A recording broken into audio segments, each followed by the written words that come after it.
Hey there, and welcome back. Tonight I'm inviting you on a journey into the Middle Ages, a time when the church wasn't just a place of worship, but the heartbeat of Europe. Imagine stone cathedrals glowing in candlelight, kings kneeling before popes, and ordinary people handing over a tenth of their earnings just to feel closer to heaven. But here's the real question. How did the church rise to become the most powerful force of the medieval world? And why did so many follow it with awe, fear, and unshakable faith? Stay with me as we uncover the hidden story. And if you enjoyed drifting through history like this, don't forget to give this video a like. Share your thoughts in the comments and subscribe for more cozy journeys through time. Now, let's begin. When the Western Roman Empire collapsed in the 5th century, Europe entered a time of profound change, uncertainty, and transformation. For centuries, Rome had been the heart of a mighty empire, a vast and sophisticated civilization that had connected lands from Britain to North Africa, from Spain to the Middle East. Rome was not simply a city, it was an idea, a system of governance, a way of life. It provided law, roads, order, and authority. For generations, men and women across Europe had looked to Rome as the center of stability in a world that often felt perilous. But in the 5th century, that world cracked and crumbled. The Western Empire, beset by invasions, internal corruption, financial collapse, and political division, finally fell. In 476 AD, the last emperor of the West, Romulus Augustulus, was deposed by the Germanic chieftain Odoacer. Though the Eastern Roman Empire, Byzantium, endured for another 1,000 years in Constantinople, the western half of the empire, which had ruled over the heartlands of Europe, dissolved into fragments. With the fall of Rome came a vacuum. Authority disappeared almost overnight. Roads went unguarded, trade networks decayed, cities shrank, and learning declined. For ordinary people, life became harder, less secure, and often more violent. Without the familiar structures of Roman law, Roman military protection, or Roman administration, Europe became a patchwork of petty kingdoms, tribal lands, and warring warlords. It was a world searching desperately for stability and meaning. Into this world stepped a power that had already been growing quietly for centuries, the Christian Church. Christianity had begun centuries earlier, a small sect born in the Roman province of Judea, growing despite persecution, hardship, and hostility. By the 4th century, it had moved from persecuted minority to official imperial religion, thanks in large part to Emperor Constantine and his successors. By the time Rome fell in the West, Christianity was deeply embedded across Europe, with bishops, priests, and churches woven into the fabric of society. But now, with Rome gone, the church was not just one institution among many. It became the institution. It offered something that few other forces in the chaotic post-Roman world could: continuity, unity, and purpose. The church had sacred texts, a structured hierarchy, and a vision of life that stretched beyond the turbulence of earthly kingdoms, where kings rose and fell, and cities burned and were rebuilt. The church presented itself as eternal, rooted in God, destined to endure until the end of time. To ordinary people, this was immensely reassuring. The world around them seemed fragile, dangerous, and uncertain. But the church claimed to be unshakable, the link between humanity and heaven. Perhaps the most powerful idea that the medieval church embodied was this: salvation came through the church, and the church alone. In the medieval worldview, life was not just about surviving winters, growing crops, or defending one's family, though these were pressing concerns. It was also about preparing for eternity. Heaven and hell were not abstract concepts. They were terrifyingly real. Heaven was eternal bliss in the presence of God, while hell was eternal torment, a punishment for sins left unforgiven. And the Church, through its priests, bishops, and above all, the Pope in Rome, declared itself the guardian of salvation. Through baptism, confession, the Eucharist, and other sacraments, the clergy controlled the gates of heaven. They were the mediators between God and man, the interpreters of Scripture, and the custodians of divine mysteries.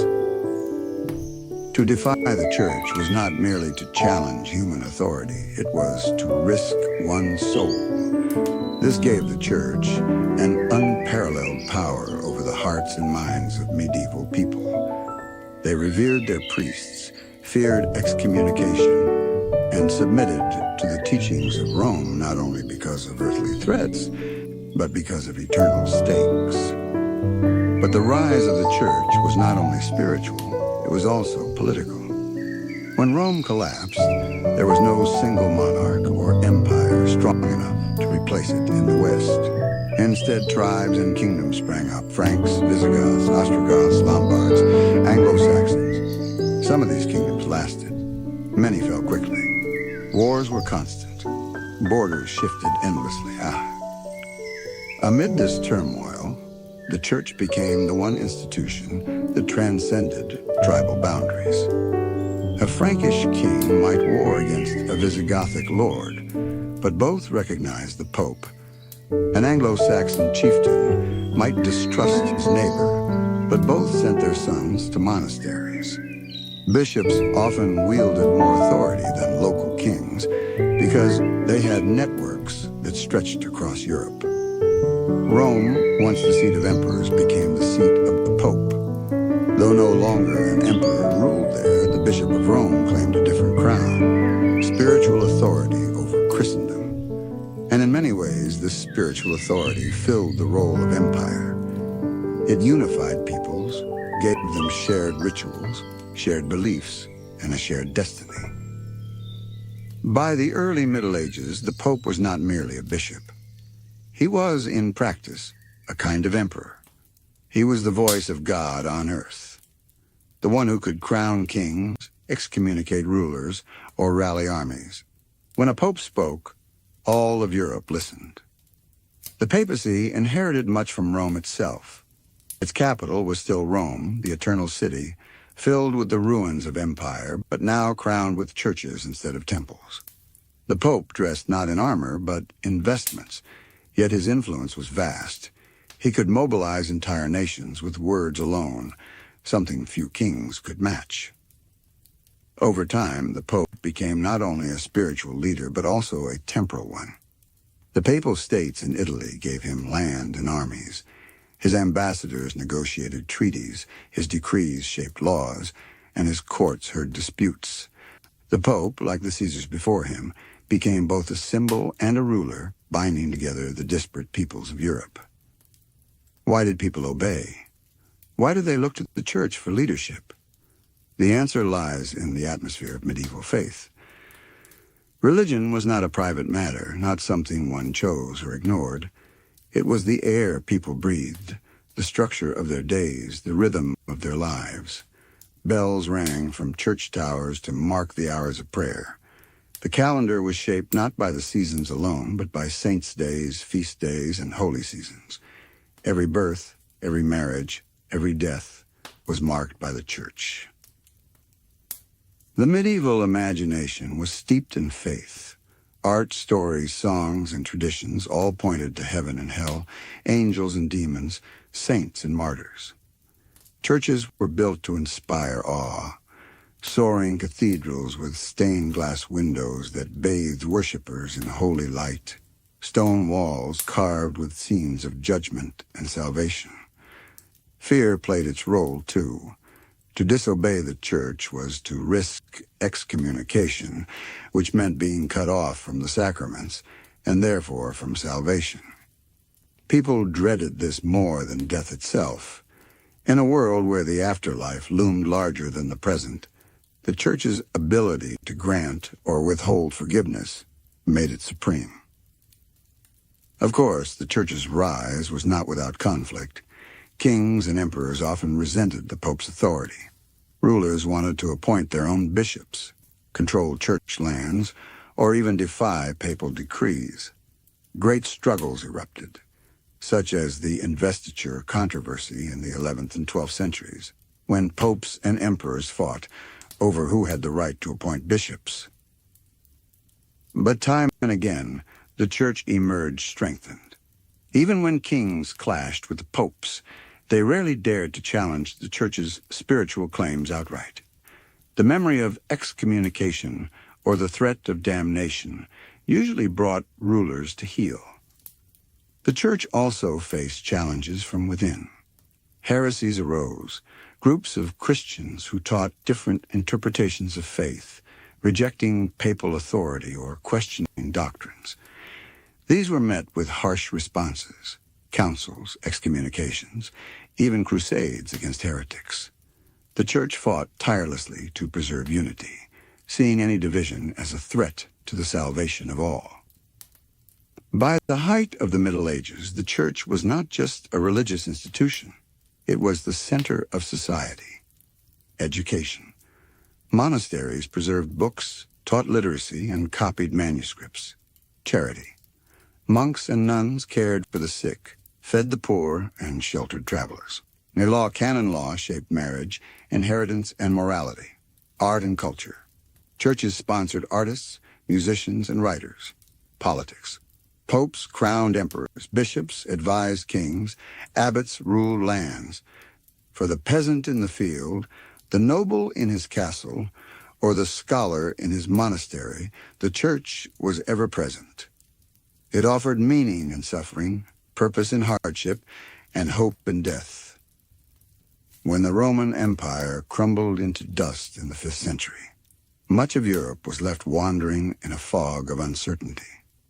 Kingdoms rose and fell, tribes clashed and mingled, and the memory of Roman order faded like an echo across broken roads and abandoned aqueducts. Yet through this chaos, a new structure rose, not one built of stone and legions, but of faith, ritual, and authority. The medieval Church, rooted in Rome yet stretching across all of Christendom, grew not only into a guardian of souls, but into the architect of daily life. To understand its influence, one must not picture it simply as a towering cathedral or a stern priest scolding from the pulpit. The medieval Church was everywhere, woven into the seasons, the bells that marked the passing of hours, the rituals that welcomed life and mourned death.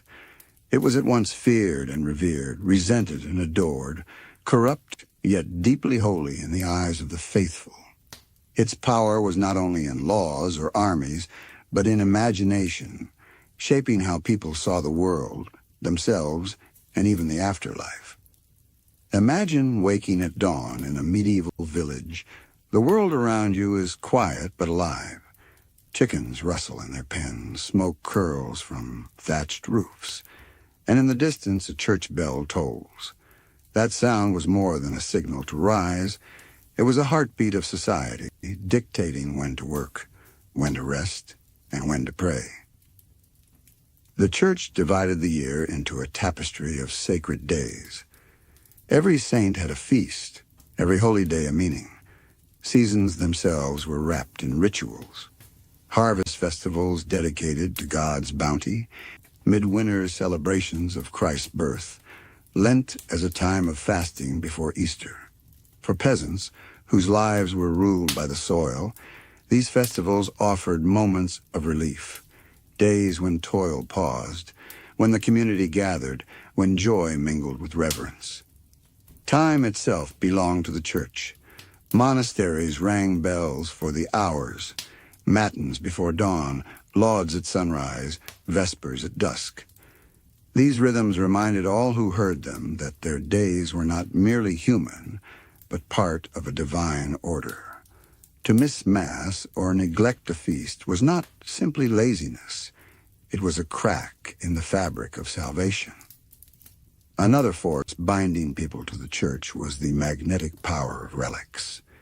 To modern ears, it may sound strange that a saint's finger bone, a fragment of the true cross, or a vial of holy blood could draw thousands of pilgrims across treacherous roads. Yet in the Middle Ages, relics were tangible bridges between heaven and earth. Relics carried stories. The shrine of St. Cuthbert in Durham, St. James in Compostela, or St. Thomas Becket in Canterbury became destinations of wonder.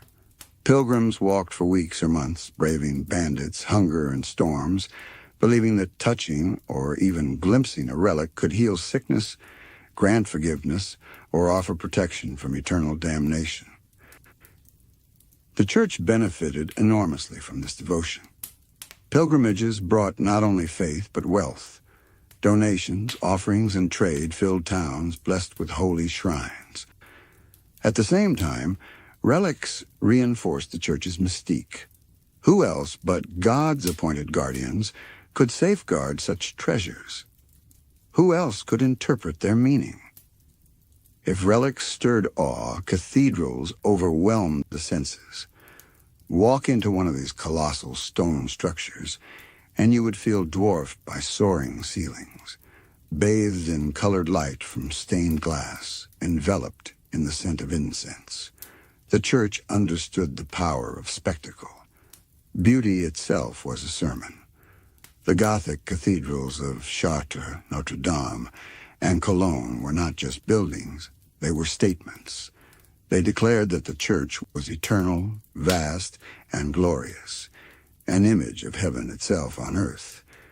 Every sculpture carved into the stone told a story. Angels trumpeting, saints standing steadfast, demons writhing in grotesque forms to warn the sinful. To peasants who might never read or write, these walls were books, each figure a word, each window a page. Standing in such a space was meant to humble, to inspire, to remind all who entered that the path to God was guided by the church's hand. The medieval church's power was not only in beauty but in fear. Doom paintings, often spread across church walls, depicted tormented souls writhing in fire, demons dragging the wicked into eternal punishment. For people living amid famine, disease, and war, hell was not an abstract idea. It was terrifyingly real. Yet alongside this fear was hope. The church promised salvation, eternal peace in paradise, reunion with loved ones, the end of suffering.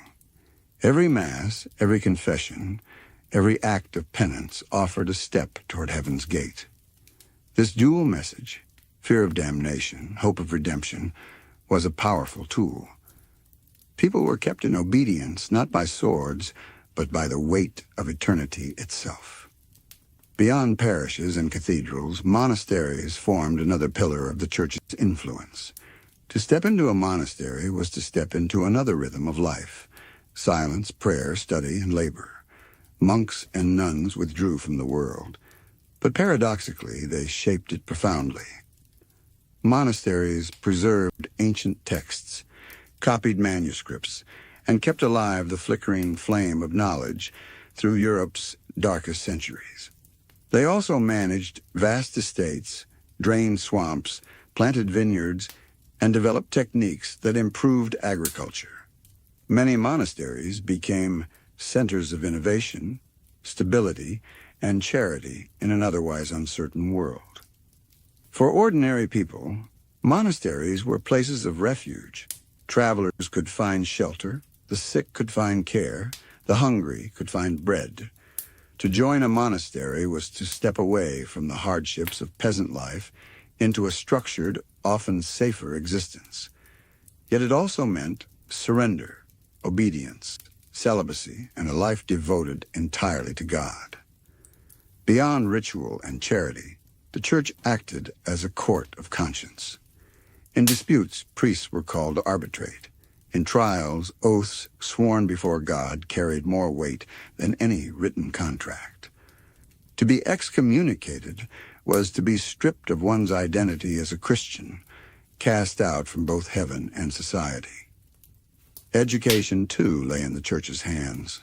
Monasteries and later cathedral schools nurtured a class of literate clergy who produced chronicles, theological debates, and eventually the seeds of universities.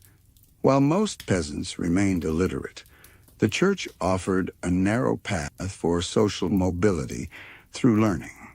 In time, this control over knowledge would be both its strength and its undoing, as thinkers began to question doctrine and propose new interpretations of faith. One of the most dramatic displays of papal power was the ability to summon Christendom to war. In 1095, Pope Urban VI's call to reclaim Jerusalem electrified Europe. Knights, peasants, and nobles alike took up the cross, convinced that by marching to the Holy Land, they could win eternal salvation. For nearly 2 centuries, waves of crusaders spilled across Europe and the Mediterranean, reshaping politics, economies, and cultural exchanges.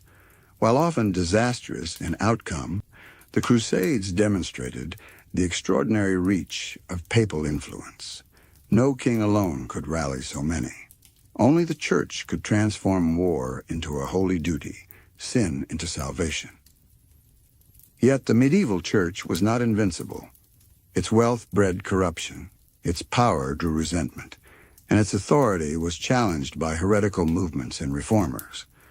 Voices whispered that indulgences were a scam, that relics were fake, that priests were more concerned with gold than God.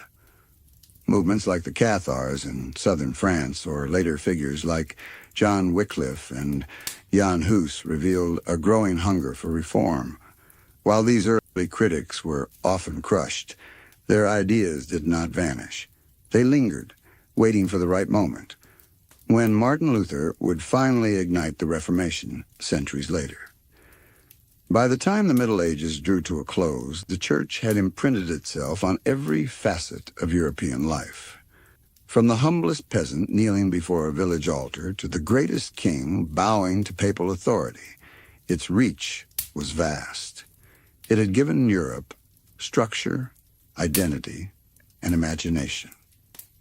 The bells still rang, the cathedrals still soared, the relics still gleamed. But beneath it all, change brewed. New monarchies, new philosophies, and eventually new religions would rise.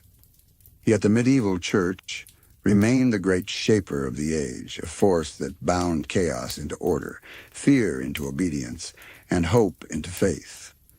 When Rome fell, many feared that civilization itself had collapsed. And in a sense it had.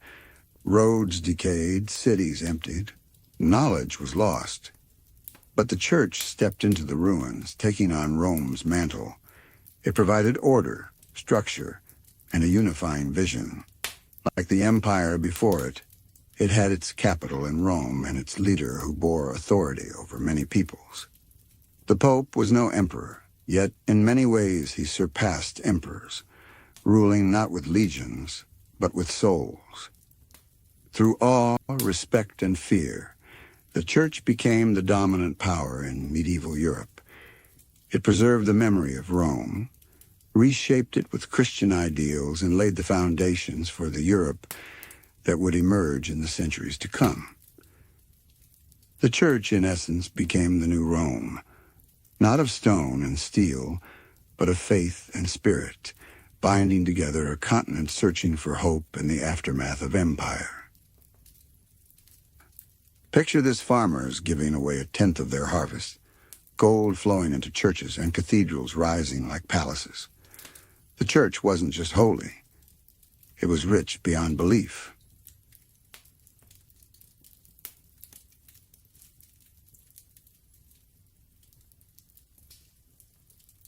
Wealth.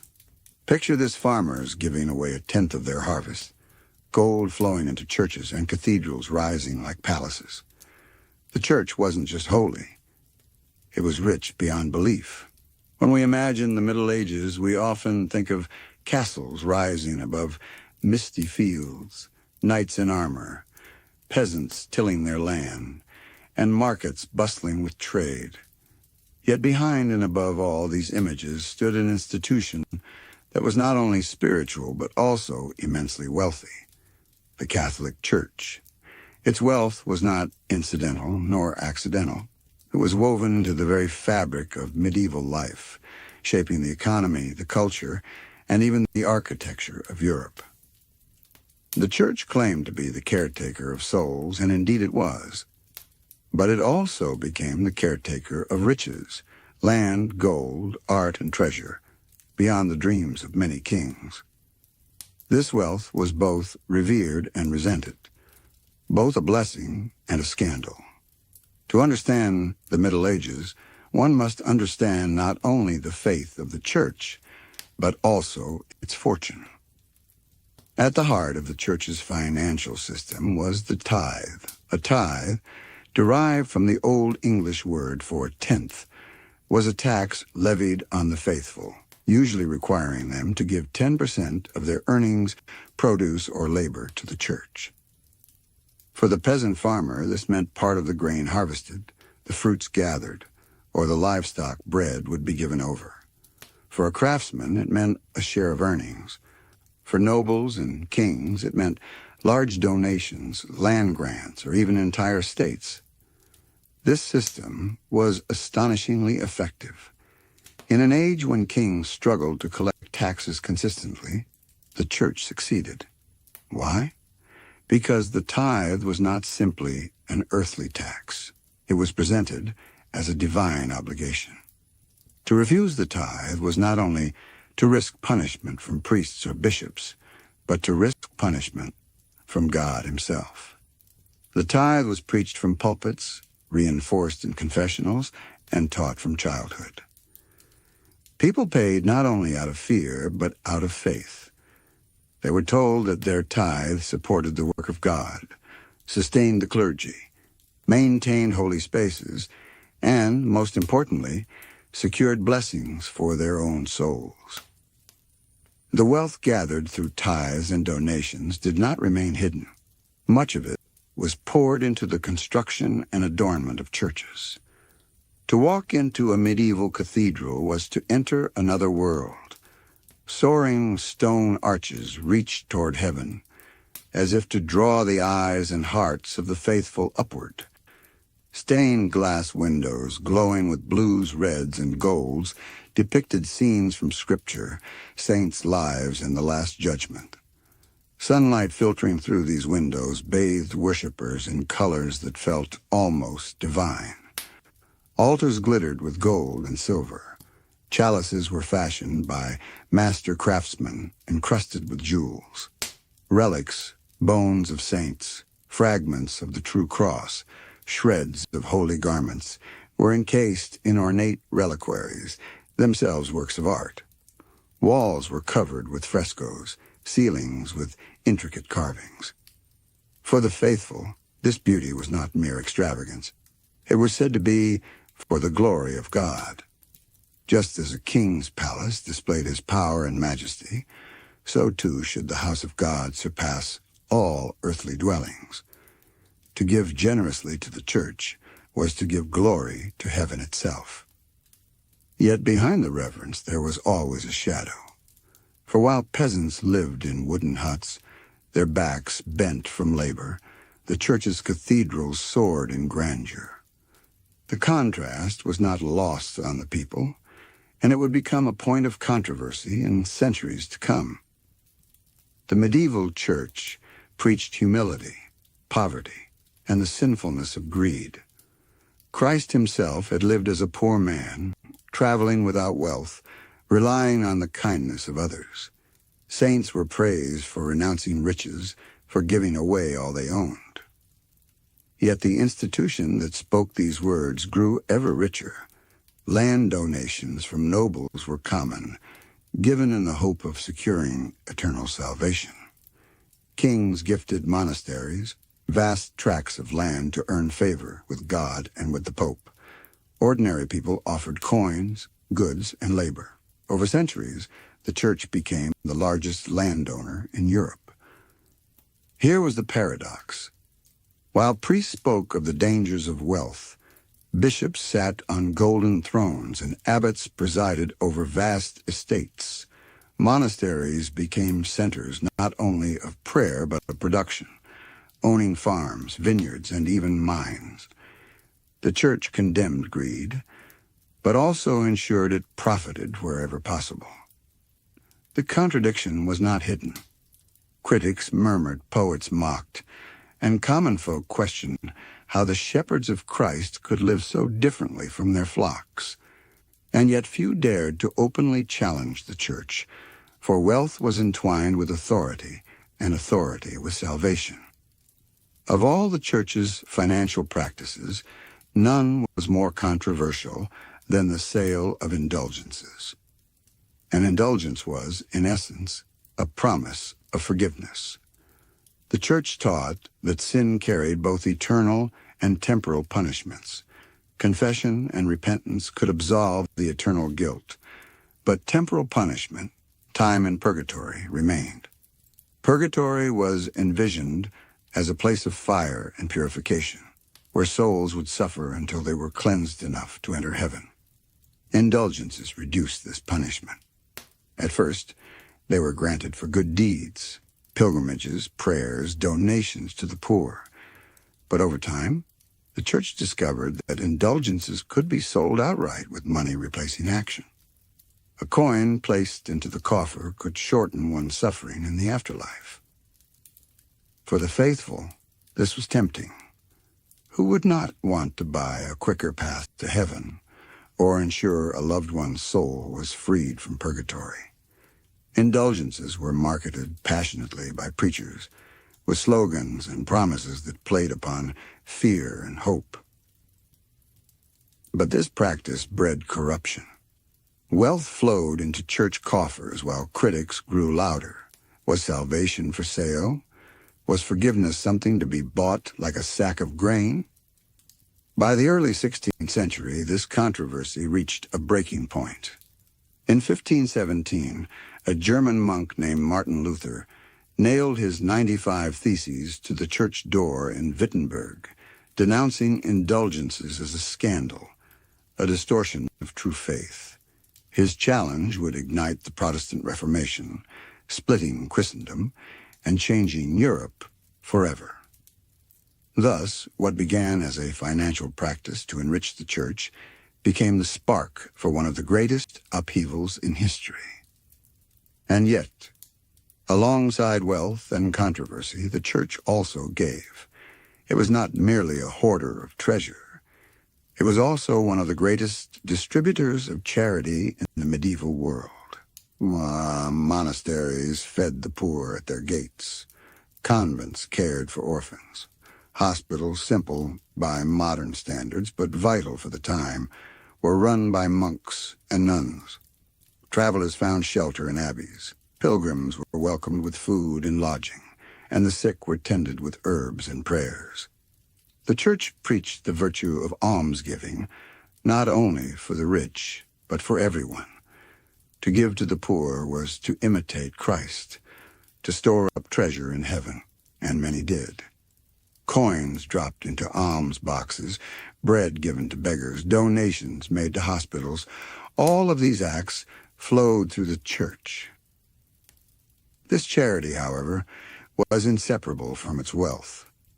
The church gave generously, but from vast reserves. It cared for the poor, but also profited from their labor. It was both benefactor and collector, a guardian of the needy and a landlord demanding dues. Ultimately, the church's wealth was more than gold or land. It was power. In the Middle Ages, wealth and power were intertwined, and the church used its riches to maintain influence over kings, lords, and commoners alike. Wealth funded the construction of cathedrals that dwarfed castles. Wealth paid armies for crusades. Wealth financed schools, universities, and the spread of knowledge. Wealth gave the church independence from monarchs, enabling popes to challenge kings and emperors. And yet, this same wealth planted the seeds of division. Critics saw hypocrisy. Reformers demanded change, and common people questioned whether the church still embodied the humility of Christ. The story of medieval wealth is therefore not only one of magnificence, but also of contradiction. The Catholic Church in medieval times was an institution of immense wealth. Through tithes, donations, indulgences, and estates, it amassed riches that shaped the very landscape of Europe. Its cathedrals and treasures remain today as marvels of human creativity and devotion. But wealth carried a burden. It brought accusations of greed, it corrupted practices, and it eventually provoked rebellion.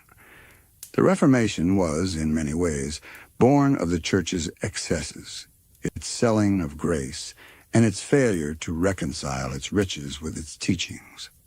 And yet, the Church also gave food to the hungry, shelter to the traveler, care to the sick, education to the young.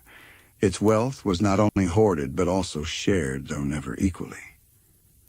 In the end, the wealth of the medieval church was both its glory and its curse. It built wonders that still inspire awe, but it also sowed doubts that still echo in history.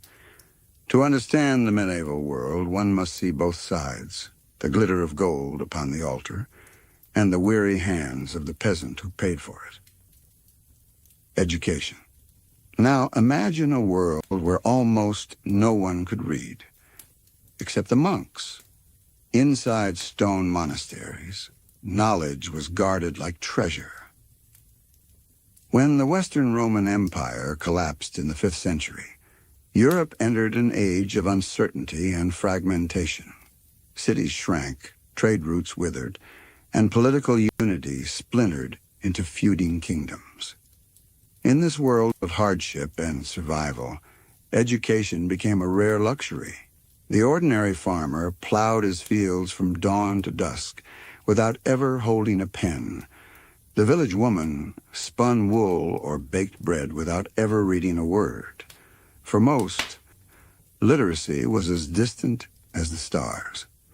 And yet there was one institution where knowledge still flickered, like a candle shielded from the wind: the church. The Catholic Church, with its monasteries, cathedrals, and clergy, became the great preserver of learning in medieval Europe. It did not merely pray for souls. It also wrote, copied, taught, and stored the wisdom of centuries. In an age often called dark for its loss of Roman grandeur, the Church carried light in the form of books, education, and learning. In the agrarian society of the Middle Ages, most people lived and died without ever learning to read or write. Knowledge was transmitted orally through stories, sermons, or spoken agreements. The ability to read Latin, to understand Scripture, or to write letters was an extraordinary gift, one that opened doors to a different kind of life. The clergy were among the few who had this opportunity. To enter the priesthood or monastic life often meant receiving an education. Boys who showed promise might be taught their letters by a local priest, learning to trace the Latin alphabet on wax tablets. Those who entered monasteries were trained more deeply, learning not only scripture but also grammar, rhetoric, and sometimes even the remnants of classical philosophy. The ability to read set the clergy apart. It gave them access to the Bible, the writings of the Church Fathers, and the accumulated wisdom of antiquity. It also gave them power. In a world where contracts, laws, and holy texts were written in Latin, the one who could read them became indispensable. Literacy was not only spiritual, it was political and social. If the church was the guardian of knowledge, the monastery was its fortress. Scattered across Europe, often in remote valleys or on lonely hillsides, monasteries became centers of learning. Within their walls, monks lived lives of prayer, labor, and study. And among their many duties was the care of books. Every monastery had a scriptorium, a writing room where monks copied texts by hand. By candlelight or in the glow of daylight through narrow windows, Scribes bent over parchment, carefully copying every word, every letter. Mistakes were rare, for each book was precious. To produce a single manuscript could take months, even years. These manuscripts were not limited to religious works. While the Bible and theological writings dominated, monasteries also preserved works of classical philosophy, medicine, astronomy, and history. Without the patient labor of monks, much of the knowledge of Greece and Rome would have been lost. The fruits of this labor were stored in monastic libraries. Though small by modern standards, these libraries were treasure houses. Wooden shelves lined with carefully bound manuscripts, chained to prevent theft, were the pride of every abbey. To walk into such a library was to walk into the memory of civilization itself. Some monasteries, like Monte Cassino in Italy or Cluny in France, became renowned for their collections. Pilgrims, scholars, and nobles alike marveled at the wisdom contained within. Monasteries did not hoard knowledge. They also shared it. Attached to many monasteries were schools where boys, often from noble or wealthy families, were educated. Here they learned the basics: reading, writing, Latin grammar. Some advanced further, studying logic, rhetoric, and even the quadrivium, arithmetic, geometry, music, and astronomy. For a boy of peasant origins, gaining entry into a monastic school could change his destiny. Education opened a path to the priesthood, which in turn offered stability, respect, and influence. While most of the peasantry remained illiterate, those chosen for the cloister found themselves with opportunities far beyond the fields. By the high Middle Ages, education spread beyond monasteries. Cathedral schools arose, teaching not only clergy but also lay students. Cities like Paris, Bologna, and Oxford saw the emergence of centers of learning that would evolve into universities. The Church was central to this development. The first universities were founded under papal authority, and their curriculum reflected the priorities of the Church. Theology was the queen of sciences, but students also studied law, medicine, and philosophy. Latin was the universal language, allowing scholars from across Europe to communicate. Universities brought together teachers and students from many lands, creating communities of learning that would shape the intellectual life of Europe for centuries. And while still limited to a privileged few, the very existence of universities signaled the deep connection between the Church and the pursuit of knowledge. In a rigid hierarchical society where peasants were born and died in the same station, education offered one of the few chances for social mobility.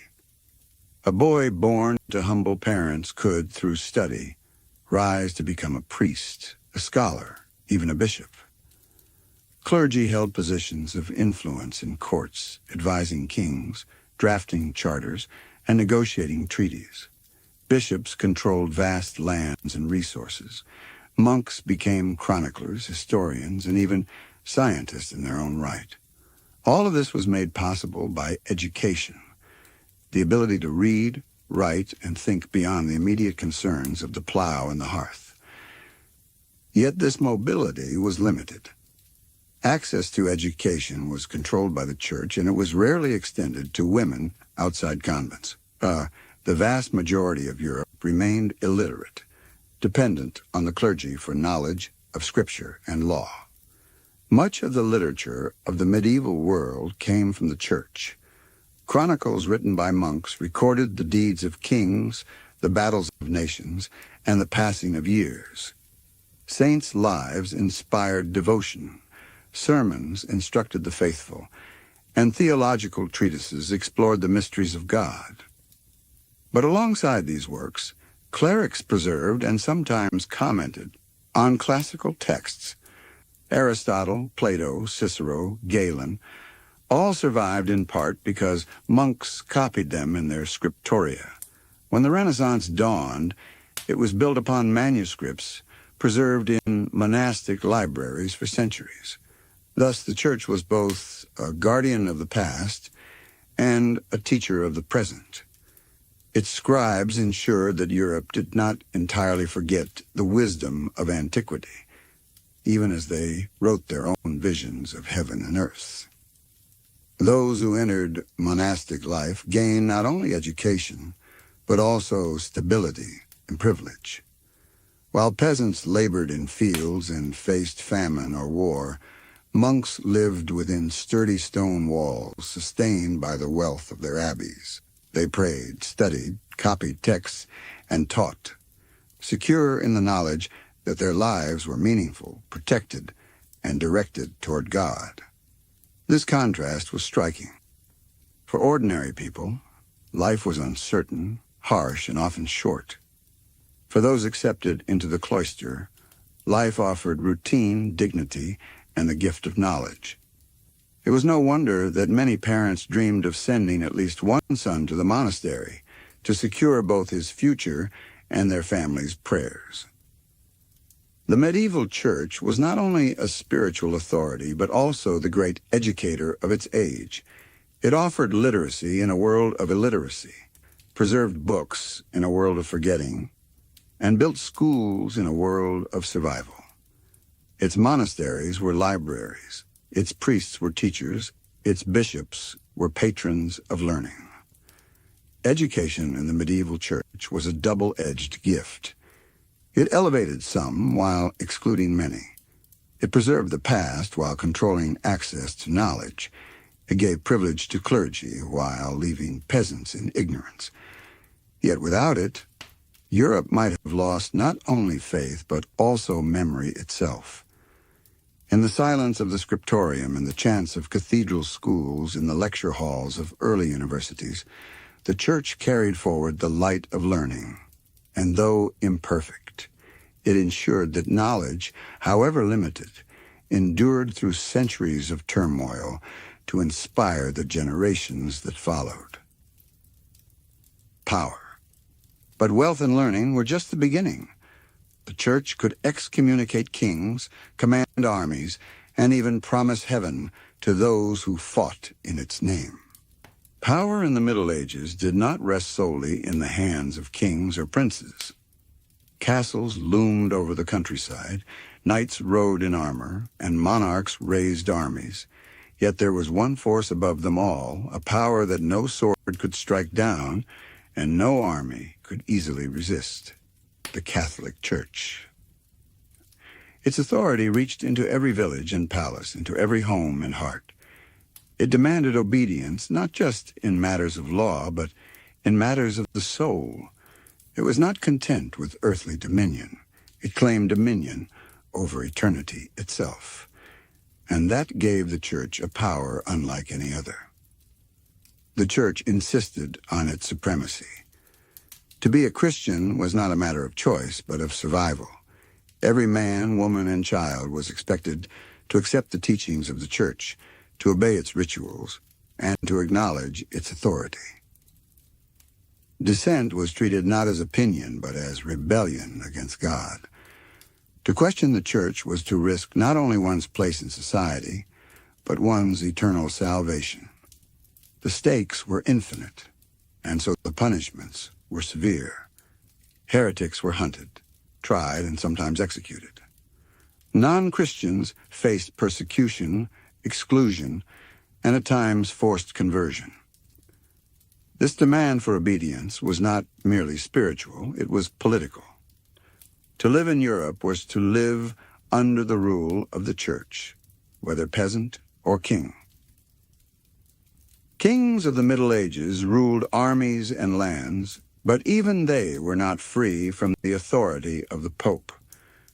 The Pope was considered the vicar of Christ on earth, God's own representative. Monarchs were expected to respect, consult, and even fear him.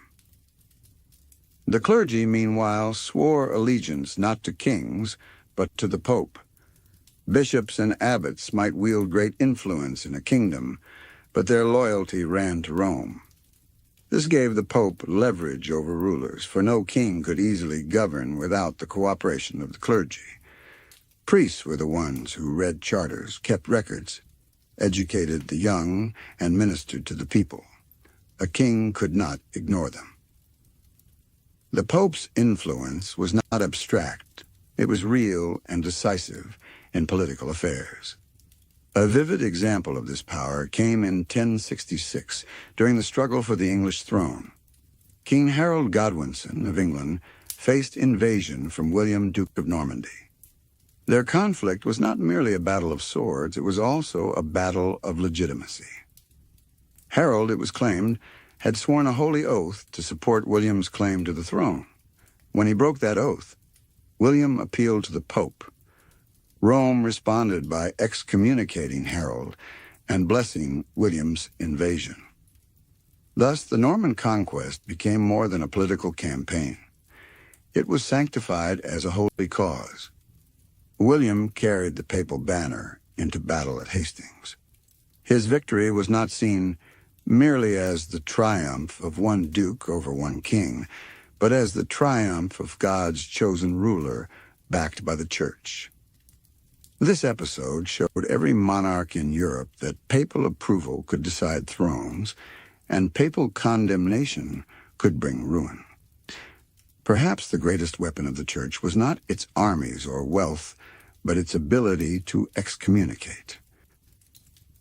To be excommunicated was to be cut off from the Church, denied the sacraments, and cast out of the Christian community. In a world where salvation was everything, this was a punishment worse than death. For to die outside the Church was to risk eternal damnation. Excommunication was used not only against commoners, but against kings and emperors. Rulers who defied the Pope could find themselves isolated, their people forbidden to obey them, their souls threatened with hell.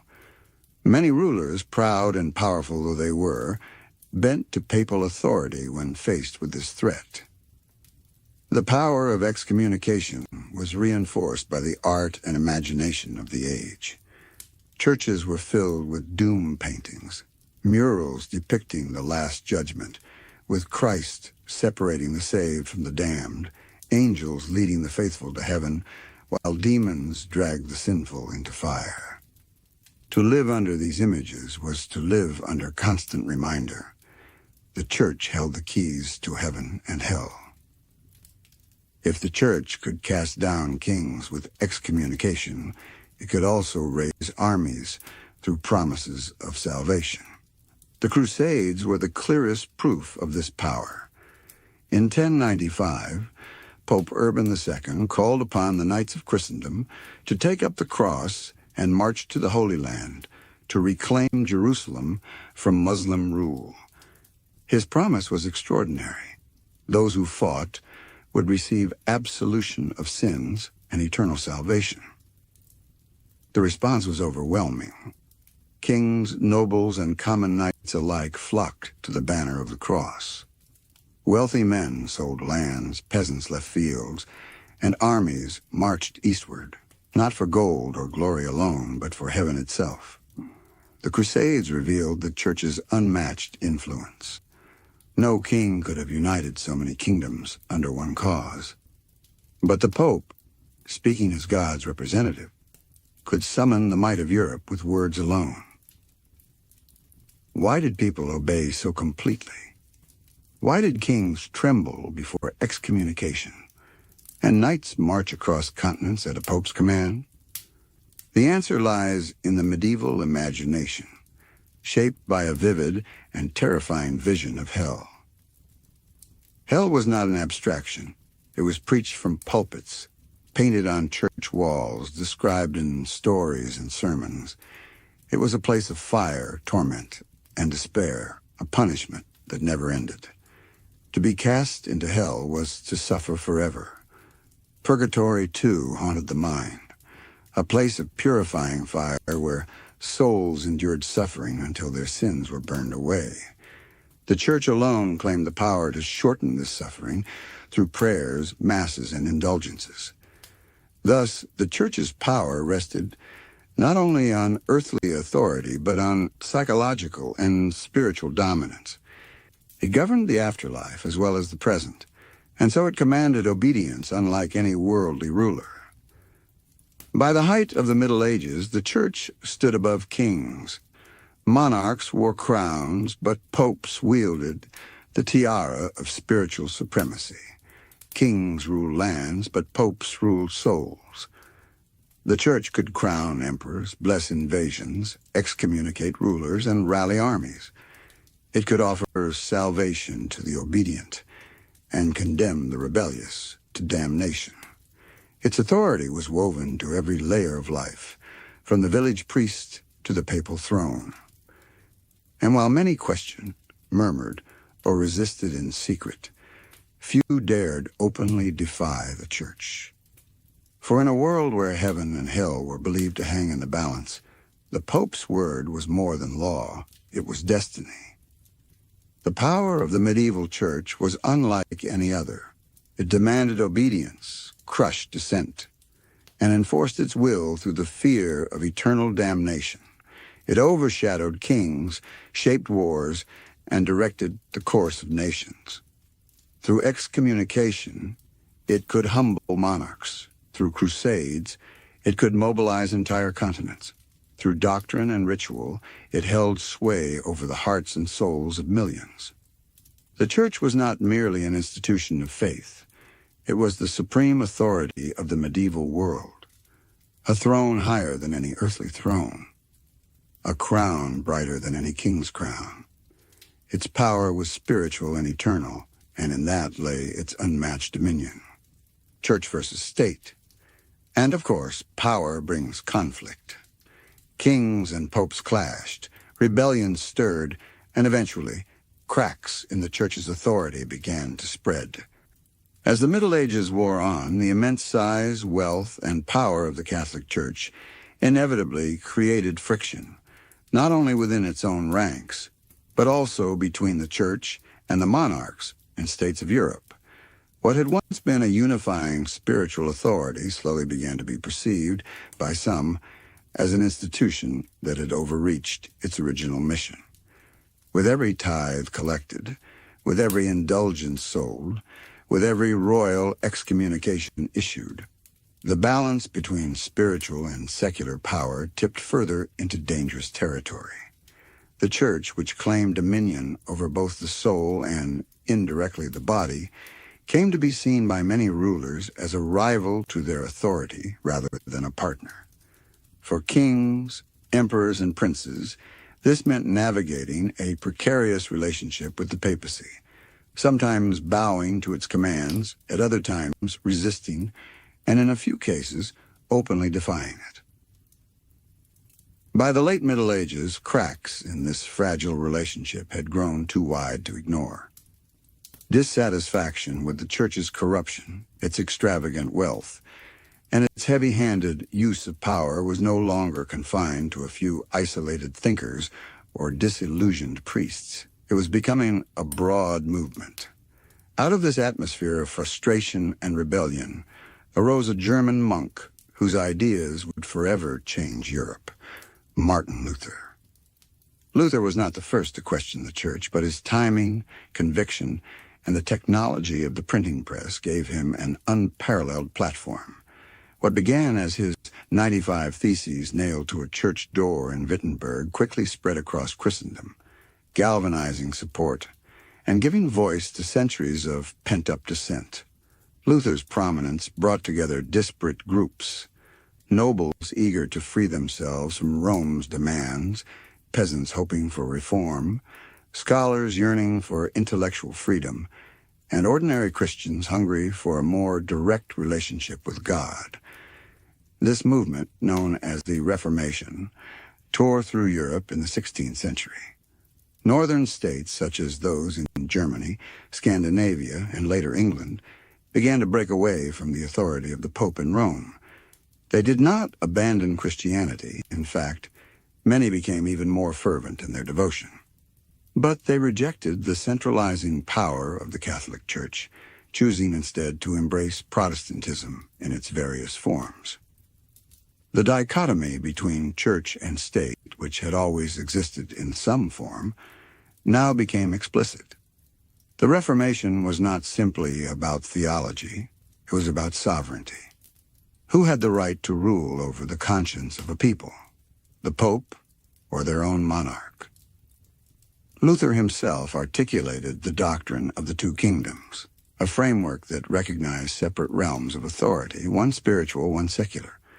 The church, he argued, should govern the soul, but the state should govern earthly matters. This idea challenged centuries of papal supremacy and gave rulers a theological justification to assert independence from Rome. One of the most dramatic examples came with King Henry VIII of England.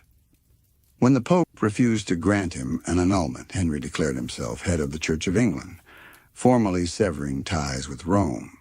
This was not merely a personal or dynastic dispute. It represented a seismic shift in the relationship between church and state, one that would ripple across Europe and beyond. Despite these upheavals, the Catholic Church did not fade away. It remained immensely wealthy and influential, responding to the Reformation with its own counter-Reformation, a sweeping effort to reform internal corruption, strengthen spiritual discipline, and reaffirm its theological authority. The Council of Trent, the rise of the Jesuits, and renewed missionary zeal ensured that Catholicism continued to spread across the globe, from the Americas to Asia. Even today, the Catholic Church endures as one of the most powerful religious institutions in the world, with more than 1 billion adherents. The tension between spiritual authority and secular power, the age-old struggle between church and state, still lingers in modern debates about governance, morality, and the role of religion in public life. What began as medieval conflicts over papal supremacy and royal sovereignty has become a broader, timeless question. Where should the line between faith and politics be drawn? Thank you so much for joining me tonight on this journey through the world of the medieval church. I hope the stories of power, faith, and mystery carried your imagination far away. If you enjoyed this cozy dive into history, please remember to like the video, leave a comment sharing your thoughts, and subscribe so you don't miss the next chapter of our sleepy adventures through time. Now let your eyes grow heavy and your thoughts drift softly as the soothing sound of soulful piano music takes over, guiding you into a calm and restful sleep. Good night and sweet dreams.